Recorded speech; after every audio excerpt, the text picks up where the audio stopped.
Now, playing flat screen games is nothing new on Quest. I still prefer to play flat games on my TV, but the big difference with Geforce Now is you can have a top tier virtual PC at your disposal if you sign up for the ultimate version of Geforce Now. You can also access your Steam library and Xbox Games Pass on the move, and you can access this service via the MetaQuest browser. For today's video in testing Geforce Now, I only tested it with Xbox Games Pass. I tested the free version and the ultimate version, and I'll be talking about my experience with this in a minute. But what I really wanted to see was how good it felt to play, what it looked like in the headset, and if there was any input lag. Now, the big reason I got excited when I first saw this being advertised, because I imagined now we'd be able to play our Steam VR games on Quest without a PC, but unfortunately that isn't the case. But if it was the case, it would be incredible. And finally, Quest users would have PCVR games on a standalone device. But it looks like we are all still waiting for Meta's Avalanche. If you haven't heard of that, it's Meta's PC streaming service which has been in testing for well over a year now, and some people even got access to it by accident, letting them test Lone Echo. For me, Meta's Avalanche is probably the next most exciting thing to happen to Quest, and if it ever materializes, I would imagine it would incur a charge just like the subscription model similar to the MetaQuest subscription service, and this would end the need to buy a high-end PC to experience some of the best VR games ever made. And while we're on the subject, let me know how much you would pay for this service down in the comments. So moving back to Geforce Now, I have to say, even on the free version,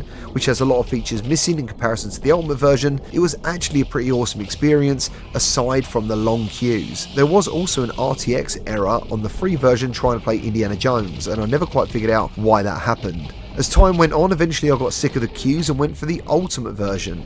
This gives you the fastest access to servers, a 4080 GPU, RTX ray tracing, 240 FPS and 4K HDR. As most of you will know, there is no HDR on Quest, and the refresh rate only goes up to 120, so those features don't mean anything to us in the headset. But the image quality aside from that is excellent in my opinion. You can also mess around with the size of the screen, and if you make it as big as possible before selecting cinematic mode, it gets even bigger. And then you can increase the background dimming or the dimming of your reality if you're in mixed reality, and this makes a big difference to the immersion. While I'm on the subject of mixed reality, I actually like being able to play flat screen games in mixed reality because you can still use your phone and grab a cup of tea if you have one. Now, the actual gaming experience is great aside from lag spikes. I say spikes because when they do happen, 9 times out of 10 they are very quickly resolved, and even though during this the image quality never changed regardless, which I think is actually quite a big win. Not once during my time today did the resolution ever drop, or did the